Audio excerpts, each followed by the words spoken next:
Hi everyone, Jennifer Blevins-Smith with Integral Clinic Solutions, and you're watching my YouTube channel, Navigating the Business of Medicine.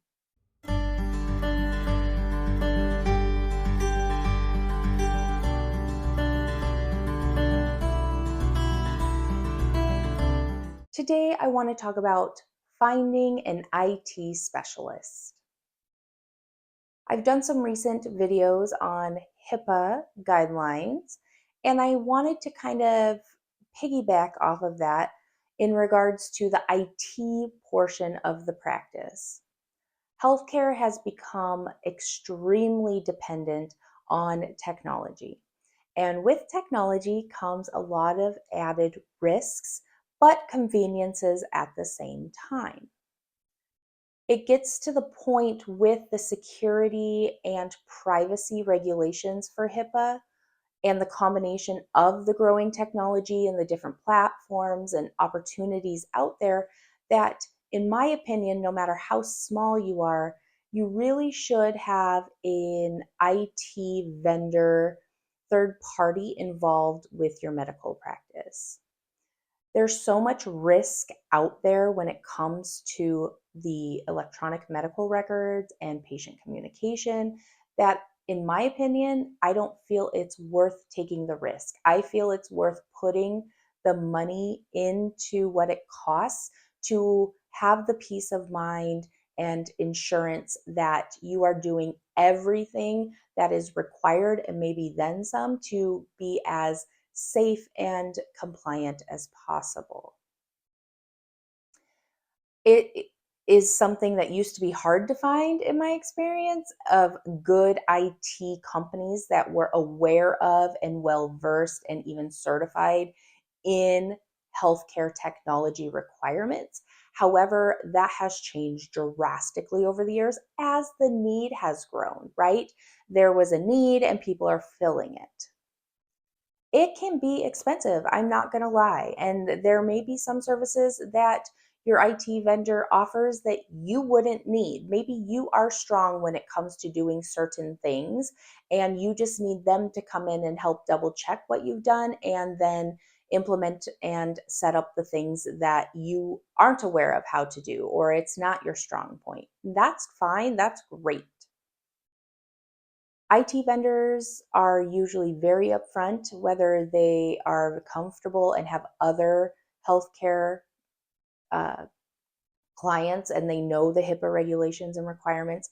A lot of times they can even help you with your requirements for credit card processing because there are regulatory guidelines and expectations for processing credit card payments safely as well, even though it's not directly related to healthcare. It's for any business that processes credit card payments.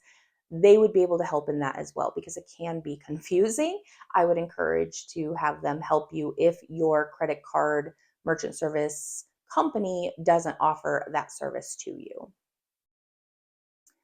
Finding an IT vendor is okay to look around, to ask questions, interview them, ask them what they would do if they would come on site and take a look what you have set up and make suggestions or identify areas where there's opportunity to improve your security.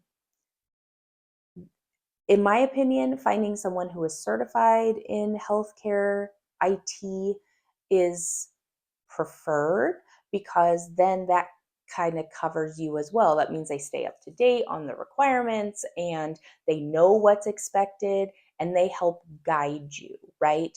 And they should keep you informed. They should be good at communicating to you of what's needed, where your delinquencies are, how they're going to fix it.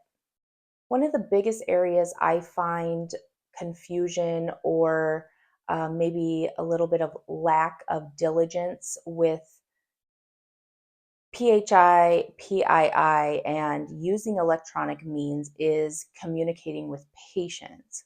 A lot of, especially small practices, don't realize that you really shouldn't be emailing patients, especially from just a common email server like Google, Hotmail, which Hotmail's old, I just outdated myself, Outlook, Yahoo, that kind of thing, because it's not secure. And one of the requirements is it has to be encrypted if it has PII and PHI. A lot of practices will say, oh yeah, just fill out the paperwork and email it back to me. Well, that has sensitive information. Or patients will provide confidential information about their health and try to communicate that. I try to dissuade people, highly dissuade people, I should say, from communicating with patients via email. There are patient portals out there that are HIPAA compliant. They are made for healthcare and patient communication between the clinic and the patient that follows all of the rules, and you're not putting yourself at a high risk. You might not think it's a big deal, but it just takes one issue, one disgruntled patient, one lapse of judgment, one bad thing to happen, and you're going to be in a world of hurt.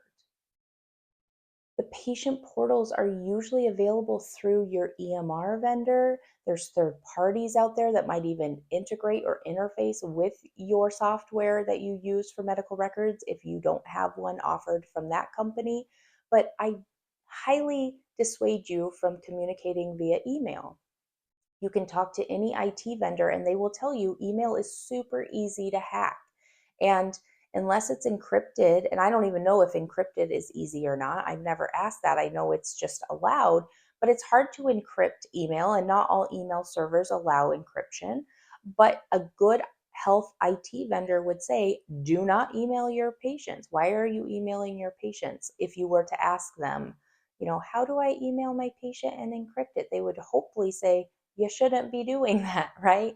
Like, use your patient portal. So there's certain things that you can ask. There's certain requirement certifications that the IT companies could have for healthcare clients specifically. And I feel like, again, it's worth putting the research into the proper company for your needs, for paying the extra money for this service and not trying to do it all in-house, because there is a long checklist of HIPAA, privacy, and security, especially, that needs to be done that I don't even understand. I've worked with IT departments to help me get up to HIPAA compliance for the security portion, and they explain it to me at the time and I understand it, but I couldn't tell you again because that's not my specialty. That's not my area of expertise, and that's why I rely on the subject matter experts who know this and is responsible for knowing this, and we work together well to ensure that the practice isn't at any increased risk when it comes to HIPAA compliance, privacy, security requirements. If you have any questions or comments about this, please leave that in the comments below. Smash the thumbs up button if today's video is helpful.